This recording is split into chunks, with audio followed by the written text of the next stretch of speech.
Well, I know you're all eager for part 4 of the Eastern Oregon series, and it will be coming up next week. I've had this idea in my head for quite a while to answer some of the questions that I get asked a lot. So hopefully you'll find this interesting, and I realize not all questions will necessarily be interesting to you, but if you look in the description below, I've listed out every question that I've answered and with a timestamp so you can jump right to a question that may be of interest to you. So let's get right into it.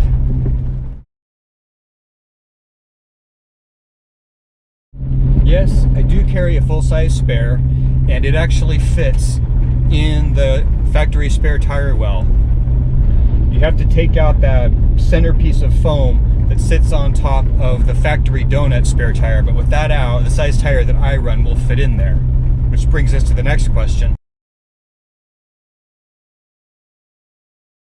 They are 215, 75, R15, and those are the BF Goodrich TA KO2. These are the Black Rhino Boxer, and these are 15 by 7 with an offset of plus 15. I love the way these wheels look on the Forester. They are kind of a pain to clean.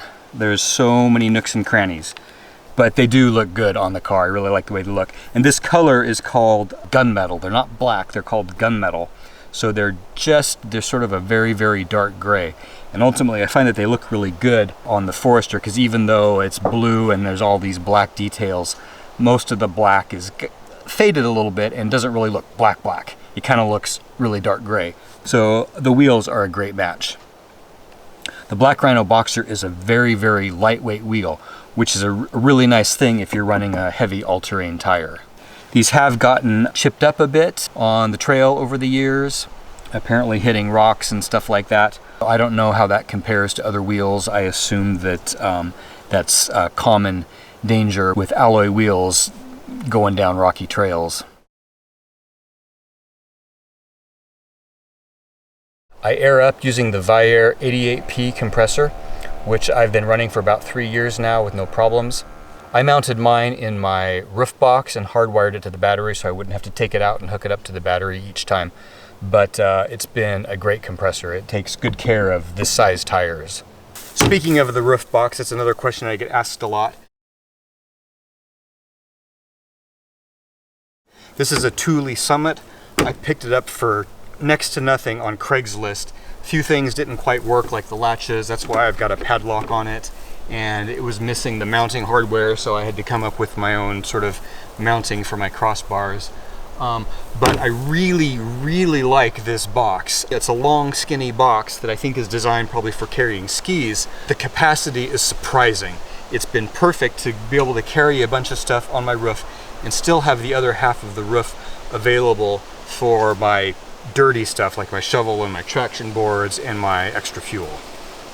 I typically carry chairs, the tarp and poles for my do-it-yourself awning, firewood, my chainsaw, and I've got a couple of bins mounted back there which hold recovery gear, and my compressor is mounted in there as well.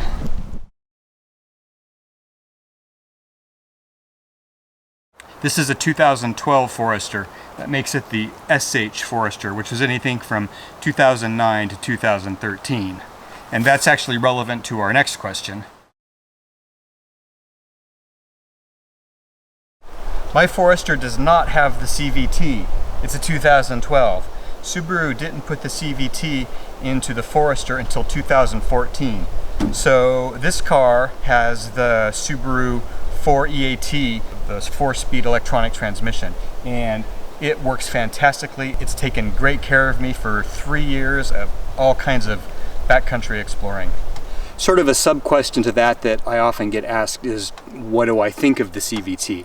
And I can't offer an opinion. I've never owned a CVT, I've never even driven a car with a CVT, so I'm not in a position to comment on it with any authority at all. Two of my friends have videos that dive into the CVT, both good and bad, so you can check out JonDZ Adventuring. He's got his thoughts on the CVT, and you can also check out Brucey. he's got his thoughts on the CVT. I encourage you to watch both of those videos if you have concerns about buying a Subaru with a CVT.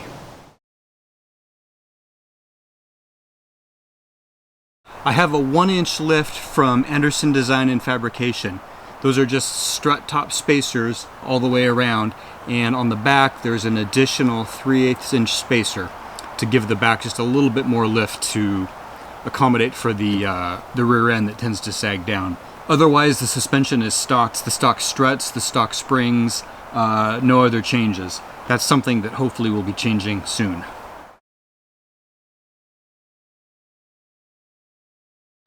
That question actually got its own video earlier this year, so I'll put a link to that right up there somewhere.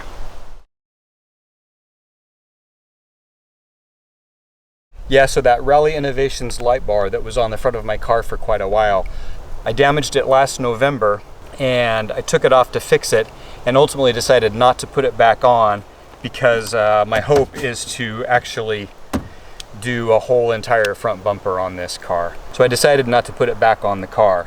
It actually continues to live on another SH Forester actually running around Eugene. I'll put his Instagram handle right here.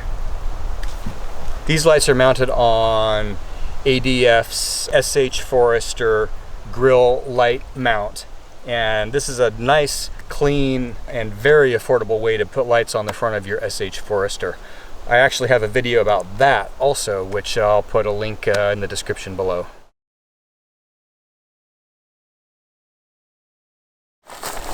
So that is kind of a tough one to answer without sort of sounding like a snob or a jerk or something. And I considered not even putting it in the video, but it gets asked and it's a legitimate question. So I'll go ahead and address it. I've thoroughly enjoyed getting to know all of the different people that I've met over the past few years of doing this. There's a lot of you out there, and I'm sure that I would love being out on the trail, out on a trip, or just meeting up for beer or coffee or whatever with any of you. I have enjoyed every single person that I have met. This is a really great community, and I'm happy to be part of it. What it comes down to basically is that I only have so much time, I only have so many weekends. I do like to get out solo some of the time, a fair amount of the time even. I really enjoy traveling solo, and it's easier for me to film thoroughly when I'm by myself and I don't have to worry about holding up other people or what experience other people are having on the trip. I also have a number of friends that I like to get out with. Even them I don't get out with as often as I would like to. So adding even more and more people into the mix, it's not that I don't want to, it's just a question of time.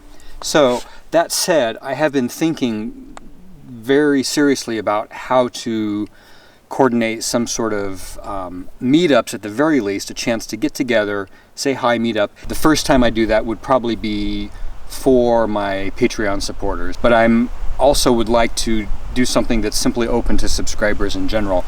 One of my favorite things about doing this, and I mentioned this in my YouTube questions video, is simply meeting so many fantastic people in this community and getting to know so many fantastic people. And I'm sure that I would love hanging out with you, and you, and you, and you. I wish I had more time. I have to work like everybody else. I have a real job that I have to work at also. Hopefully one day, if I could be doing this full time, I would have a lot more opportunities to meet up with more of you. Believe me, I would like to. I would really, really like to. Yes, I did. That's a new windshield.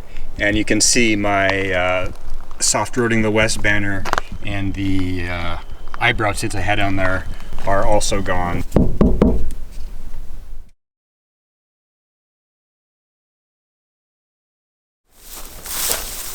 Up until just a couple of weeks ago, everything that has been on my channel has been mostly shot using Fuji X Pro 2 and an assortment of lenses that I had for it. Now, I had that camera since 2016, back when I was doing much more still photography, and it was a fantastic camera for still photography. It was not, however, a fantastic camera for shooting video. Now, I made it work because it was what I had, and it captured a lot of nice footage. It really captures beautiful images, but on a practical day-to-day level, it was frustrating to use as a video camera. So I did very recently sell the Fuji, all of my Fuji lenses, and stepped over to a new rig, which I'm using now, today, for the first time ever, filming this video.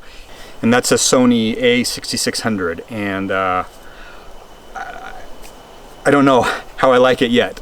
It's a nice camera. It's got a lot of features that are much better suited to what I'm doing with a camera these days, and so I'm looking forward to getting to know this camera. Aside from that, I do use GoPro Hero 7 Black, and my drone is just DJI Spark, which I bought used off eBay. It's a very economical way to buy a drone if, like me, you tend to crash them.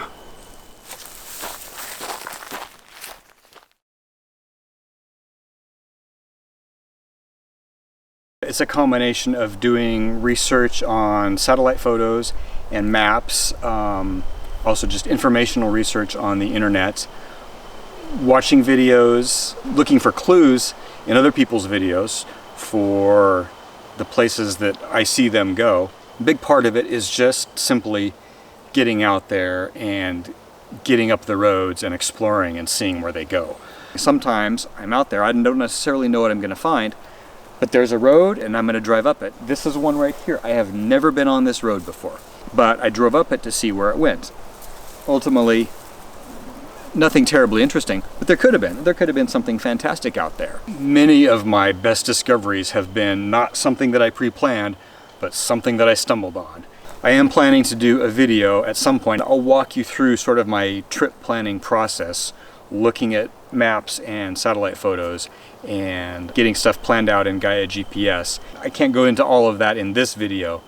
I would encourage you to just try, because that's what I did. I just started doing it, and the more I did it, the more I understood, oh, here's what I need to look for. And the more I was out there, the more I started to understand what I was seeing in satellite photos. And I don't always get it right. I mean, sometimes I'm looking at something in a satellite photo and think, oh, this is going to be spectacular, and it's nothing at all. And other times I'm thinking, okay, I'm just going to take this road to get from point A to point B. It doesn't look very interesting, but then the road itself yields this unbelievable view that I never ever expected. So I can't stress enough how important it is just to get out there and explore and see what's out there, because that's really how you find cool spots.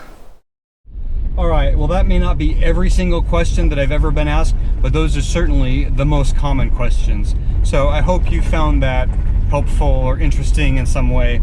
But what did I miss? Tell me which questions you would be interested in hearing answers to in the comments below. I will actually try to just answer them directly right in the comments. So thank you for watching. Thank you for watching this one. Thank you for watching my other videos. And special thanks to my Patreon supporters. I could not be doing this without you. Thank you.